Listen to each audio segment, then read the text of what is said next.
Hello everyone, welcome back my YouTube channel. And last video में हम discuss कर चुके हैं डाइजेशन के बारे में। तो दोस्तों आज हम बात करेंगे रेस्पिरेशन के बारे में। देखिए, जो डाइजेस्टिव फूड होता है उससे हमें एनर्जी प्रोवाइड होती है। इसका मतलब है डाइजेशन के बाद एब्जॉर्प्शन और एब्जॉर्प्शन के बाद एसिमिलेशन। ओके, जो एसिमिलेशन प्रोसेस होता है डाइजेशन के बाद, उससे हमें फ्यूल मिलता है जिससे हमारी बॉडी की कोशिकाओं को एनर्जी मिल सके। जैसे किसी भी मशीन या इंजन को चलाने के लिए पेट्रोल या डीजल की ज़रूरत होती है, मतलब फ्यूल की ज़रूरत होती है, ठीक उसी प्रकार हमें अपनी बॉडी को चलाने के लिए फ्यूल यानी कि ईंधन की ज़रूरत होती है। ओके, मतलब हमारी बॉडी में जितने भी लाइफ प्रोसेसेस होते हैं, एक्सक्रीशन, मूवमेंट, रिप्रोडक्शन, ईटीसी, जितने भी लाइफ प्रोसेसेस होते हैं, कॉन्ट्रैक्शन, मसल्स का जो कॉन्ट्रैक्शन होता है, ओके, तो उन सब के लिए एनर्जी की ज़रूरत होती है। और वो एनर्जी कहाँ से मिलती है हमें? एसिमिलेटेड फूड से। मतलब हम जो भी भोजन लेते हैं, जो भी हम फ्यूल लेते हैं, उससे हमें एनर्जी प्रोवाइड होती है हमारे बॉडी को चलाने के लिए। ओके, एसिमिलेटेड फूड की ज़रूरत हमें कहाँ कहाँ होती है? उससे हमें एनर्जी प्रोवाइड होती है एंड बॉडी की ग्रोथ होती है, और जो हमारे बॉडी में टूट फूट है या कोई भी डैमेज है उसकी रिपेयर होती है। तो फ्रेंड्स, यहाँ पर हम डिस्कस करेंगे रेस्पिरेशन प्रोसेस में कि एक्चुअल हमें एनर्जी कैसे मिलती है। ओके, तो आप यहाँ देख सकते हैं जो एसिमिलेटेड फूड है उसे हम फ्यूल के रूप में यूज़ करते हैं, जिससे हमें एनर्जी मिल सके, ग्रोथ मिल सके एंड बॉडी में जितनी भी टूट फूट होती हैं, जो सेल्स डैमेज हो जाती हैं, उनके रिपेयर के लिए। ओके, तो एसिमिलेटेड फूड की ज़रूरत कहाँ कहाँ होती है? एनर्जी के लिए, ग्रोथ के लिए एंड बॉडी के रिपेयर के लिए। Okay, you can see here, हम जो फूड लेते हैं, सपोज यहाँ पर ये सेल है, सेल से हमारी बॉडी बनी होती है। ओके, तो इसके अंदर ये न्यूक्लियस है, ये आपको दिख रहा है बीच में, सेंटर में। हमने यहाँ पे भोजन लिया। भोजन क्या होता है? ग्लूकोज, और ग्लूकोज का फॉर्मूला क्या होता है? C6H12O6। ओके, तो सेल्स को यानी कि कोशिकाओं को क्या पहुंचा? भोजन, यानी कि ग्लूकोज के रूप में भोजन पहुंचा। एंड हमने वायु से यानी कि एयर से हमने ऑक्सीजन ली। Okay, O2। तो जैसे ही ये दोनों हमारे सेल्स के अंदर जाते हैं, तो जो भोजन होता है, जो फूड होता है, जो ग्लूकोज होता है, वो O2 के प्रेजेंस में वो बर्न होने लगता है। ओके, जब बर्निंग होती है भोजन की, तो उससे एनर्जी रिलीज होती है। ओके, लार्ज अमाउंट में एनर्जी रिलीज होती है। और क्या क्या रिलीज होता है? कार्बन डाइऑक्साइड, यहाँ पर आप देख सकते हैं CO2, कार्बन डाइऑक्साइड रिलीज होता है, एंड वाटर, H2O। ओके, तो जो हमने फूड लिया यानी कि ग्लूकोज लिया एंड ऑक्सीजन ली फ्रॉम एयर, दोनों की बर्निंग हुई हमारे बॉडी में यानी कि सेल्स के अंदर O2 के प्रेजेंस में। ओके, तो जैसे ही बर्निंग होती है तो एनर्जी रिलीज होती है and CO2, carbon dioxide release हुआ and water.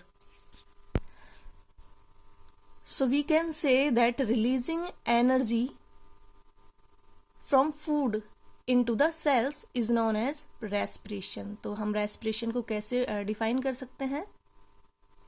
Releasing energy from food into the cells is known as respiration। मतलब जो हम फूड लेते हैं उससे जो एनर्जी रिलीज होती है सेल्स के अंदर, उसको क्या बोलेंगे? रेस्पिरेशन। ओके, आप यहाँ देख सकते हैं, तरह से भी डिफाइन कर सकते हैं। यहाँ पर हमने ग्लूकोज यानी कि फूड लिया प्लस ऑक्सीजन ली फ्रॉम एयर, दोनों की रिएक्शन से क्या बना? कार्बन डाइऑक्साइड रिलीज हुई, CO2 plus water and energy. Energy किस फॉर्म में होती है? ATP के फॉर्म में। एनर्जी ATP के फॉर्म में हमारे बॉडी में स्टोर रहती है। ओके, मतलब हम कह सकते हैं released energy stored in the form of ATP molecules into the body। Okay, breathing क्या होता है?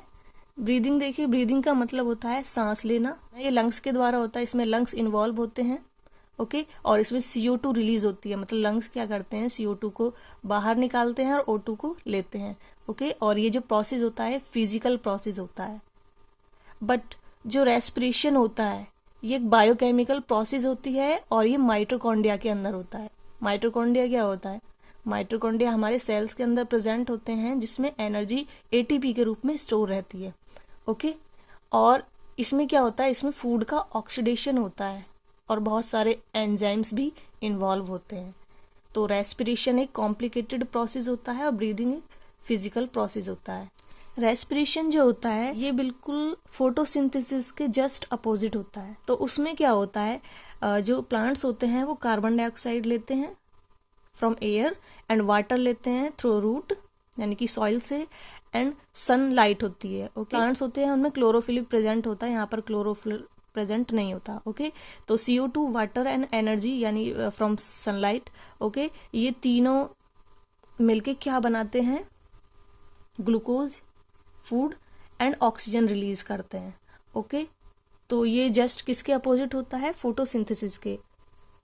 ओके, और यहाँ पर देखिए रेस्पिरेशन में क्या हो रहा है, यहाँ पे फूड यानी यहाँ पे ग्लूकोज है यानी कि फूड जो हम लेते हैं, प्लस ऑक्सीजन जो हम एयर से लेते हैं। इन दोनों की रिएक्शन से क्या बनता है, carbon dioxide, water and energy.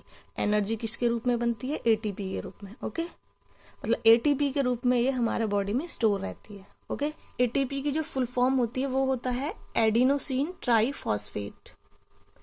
इसकी फुल फॉर्म क्या होती है, एडिनोसिन ट्राईफॉस्फेट। इसमें 3 फास्फेट ग्रुप प्रेजेंट होते हैं, इसीलिए ये हाई एनर्जी कंटेंट होता है। ATP जो होता है इसमें 3 फास्फेट यानी ट्राई का मतलब होता है 3, फास्फेट यानी कि फास्फेट के 3 ग्रुप।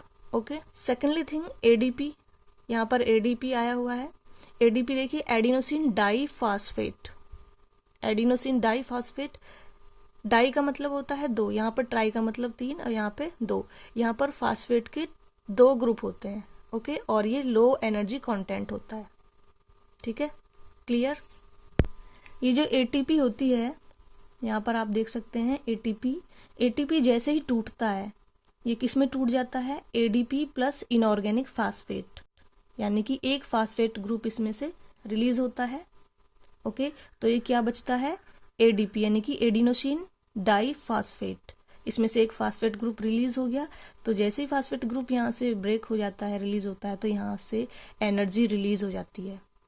जो एनर्जी रिलीज होती है उसी को हम अपने बॉडी में यूज करते हैं। हमारी जो बॉडी सेल्स होती हैं इसी एनर्जी को यूज करती है। Okay,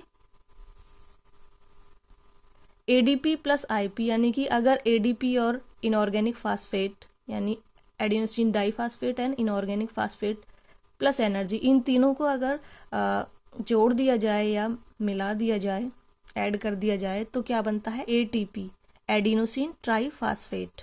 okay, break ATP and release energy whenever require energy. जब भी हमें हमारी बॉडी को एनर्जी की रिक्वायर होती है तो ATP ब्रेक हो जाता है, टूट जाता है और हमें एनर्जी प्रोवाइड करता है। मतलब हमारी जो बॉडी सेल्स होती हैं उनको एनर्जी प्रोवाइड हो जाती है। So ATP is called energy currency of sales.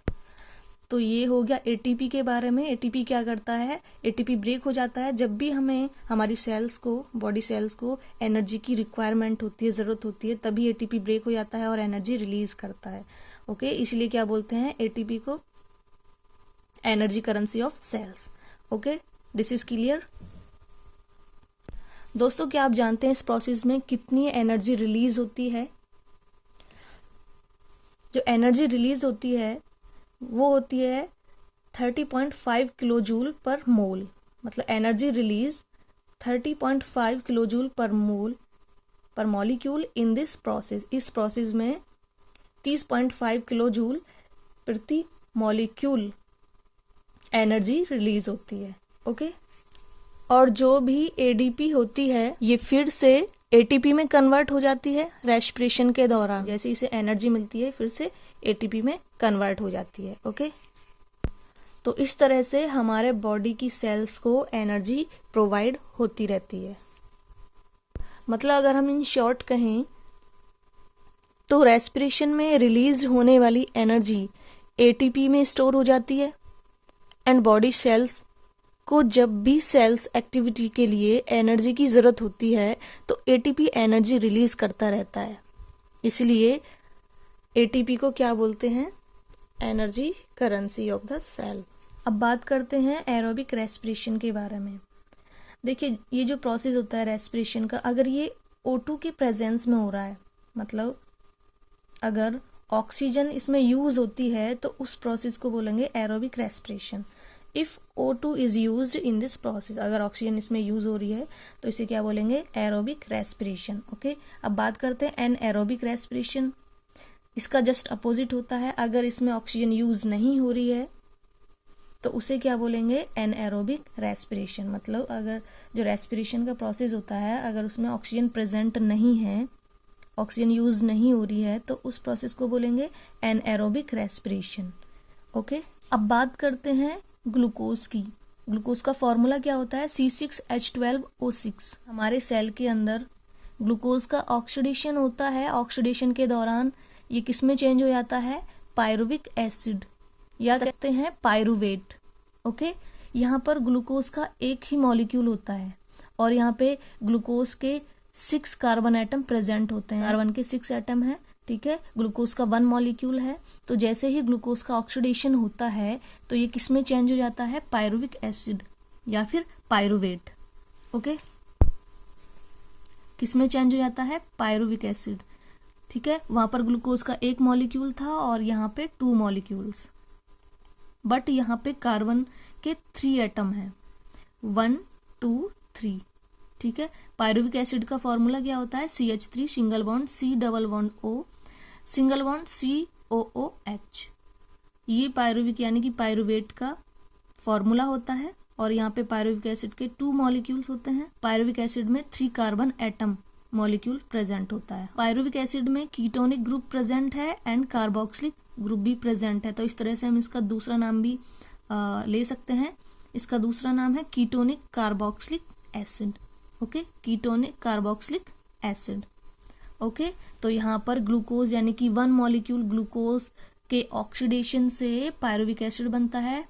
Pyruvic acid के 2 मॉलिक्यूल्स होते हैं और ये जो प्रोसेस होता है, इस प्रोसेस को बोलेंगे ग्लाइकोलाइसिस। यानी ग्लूकोज से पायरुविक एसिड में चेंज हो रहा है तो ये प्रोसेस क्या कहलाता है, ग्लाइकोलाइसिस। और इसमें ऑक्सीजन की रिक्वायरमेंट नहीं होती, ये ऑक्सीजन के बिना ही होती है। ओके, और ये कहाँ पर होती है, ये होती है साइटोप्लाज्म में। ओके, जो हमारी सेल होती है उसके अंदर एक फ्लूइड भरा होता है जिसे बोलते हैं हम साइटोप्लाज्म। ओके, तो ये प्रोसेस यानी कि ग्लाइकोलाइसिस का जो प्रोसेस होता है वो साइटोप्लाज्म में होता है। मतलब जो ग्लाइकोलाइसिस का प्रोसेस है ये ऑक्सीजन के एब्सेंस में होता है और अगर ऑक्सीजन प्रेजेंट होती है तो यहाँ पर आप देख सकते हैं, if O2 present in our cells then pyruvate oxidise into carbon dioxide and water and produced huge amount of energy form of ATP। मतलब अगर O2 प्रेजेंट है हमारे सेल्स के अंदर तो जो पायरुवेट होता है वो ऑक्सीडाइज होकर CO2 और वाटर बनाता है और बहुत सारी एनर्जी रिलीज करता है। आप यहाँ देख सकते हैं जो पायरुवेट होता है, पायरुवेट का फॉर्मूला क्या होता है, CH3CO एंड COOH। ओके, ये 3 कार्बन एटम मॉलिक्यूल होता है। ओके, अगर ऑक्सीजन एब्सेंट है तो क्या बनाता है ये, इथेनॉल एंड कार्बन डाइऑक्साइड या फिर बना सकता है लैक्टिक एसिड। ओके, तो लैक्टिक एसिड का फॉर्मूला क्या है, CH3CHOH यानी कि हाइड्रोक्सिल ग्रुप इसमें जुड़ा हुआ है एंड कार्बोक्सिलिक ग्रुप भी इसमें ऐड है। तो इस तरह से हम इसको इसका दूसरा नाम भी ले सकते हैं, इसका नाम है हाइड्रोक्सी कार्बोक्सिलिक एसिड। ये भी 3 कार्बन एटम कंपाउंड होता है लैक्टिक एसिड। ओके, तो दोस्तों ये तो था आज का टॉपिक रेस्पिरेशन। नेक्स्ट वीडियो में हम रेस्पिरेशन के टाइप्स के बारे में डिटेल में डिस्कस करेंगे। दोस्तों अगर ये वीडियो आपको अच्छी लगी हो तो प्लीज़ इस वीडियो को लाइक करें, शेयर करें और चैनल को सब्सक्राइब करें।